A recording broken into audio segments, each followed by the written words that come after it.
Hey everyone, and welcome to my channel. Today we're talking about something super important for all business owners in Dubai fingerprint access control systems, and why you really need one for your business. So, what is a fingerprint access control system? It's a really cool security system that uses your fingerprints to let you in. Now you might be thinking, why do I need this?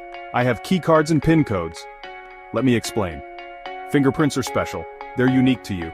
Key cards can get lost or stolen and PIN codes can be forgotten or guessed. But your fingerprint, that's yours and yours alone. Think about how much safer your business will be when only the right people can get into important areas. No more worrying about someone getting in with a lost key card or a shared PIN.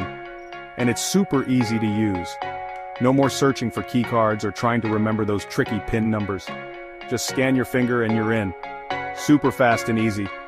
Dubai is a busy place with lots of businesses. Security is really important here.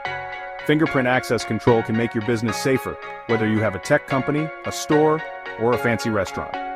It's the best way to keep things secure with the latest technology. So if you want to make your business safer and more efficient, you should think about getting a fingerprint access control system. Check out www.fingerprintdubai.com for more information. Thanks for watching. Don't forget to like, subscribe, and click the bell for more business tips. See you next time.